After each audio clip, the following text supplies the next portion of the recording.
Hello, today I am reading Chapter 6 of Maggie.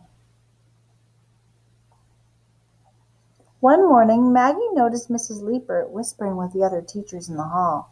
They glanced at Maggie, who scrunched down, trying to look invisible so they wouldn't talk about her. When class started, Mrs. Leeper said, "Boys and girls, let's have a happy teacher today." She said that so often no one paid any attention. Then she pointed to the words she had written on the chalkboard. Can you read those?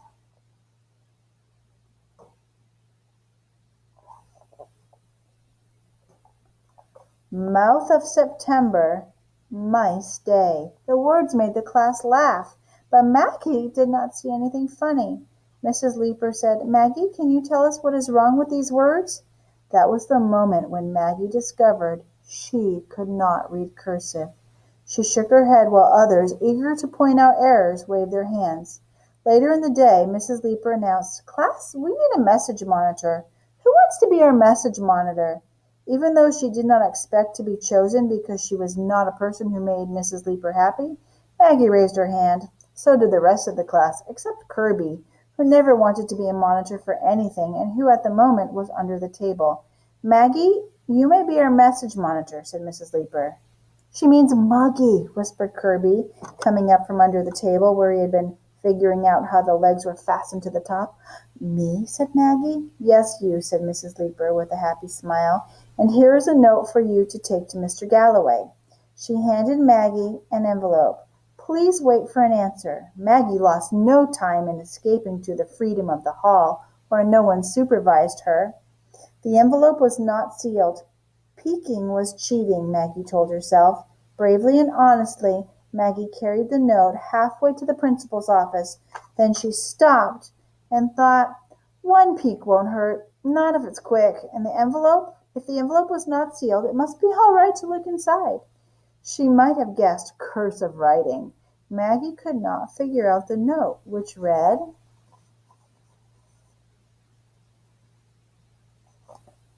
"When is this girl ever going to decide to write cursive?" Maggie recognized the question mark and decided Mrs. Leeper was probably asking for more worksheets or something equally boring. "Hello there, Maggie," said the principal when she held out the note. While Maggie waited, Mr. Galloway wrote a short answer, which he put in the same envelope. He crossed out his name and wrote Mrs. Leeper's name in its place. The school could not afford to waste envelopes. "Take this to your teacher," he said with a big smile, "and thank you, Maggie." I won't look," Maggie told herself. What would be the use when the note was written in cursive? Maggie walked more slowly. Was it wrong to look at something she could not read? Of course not, Maggie decided, and she slipped the note out of the envelope. Mr. Galloway's cursive was not as neat as Mrs. Leeper's, which did not seem right to Maggie.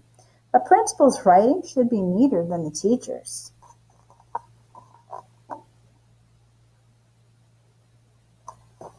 It says, "Maggie will decide to read and write cursive sooner or later. It looks like later."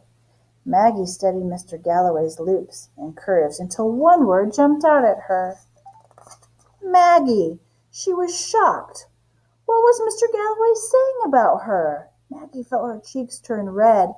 Quickly she replaced the note and hurried to her classroom, as if she were carrying something hot. Mrs. Leeper gave her a sharp look and said, "Thank you, Maggie," before she read what the principal had written. Then she smiled, once more a happy teacher. Suddenly Maggie found cursive interesting. How could she read people's letters if she could not read cursive? She couldn't. Maggie, gifted and talented Maggie, felt defeat.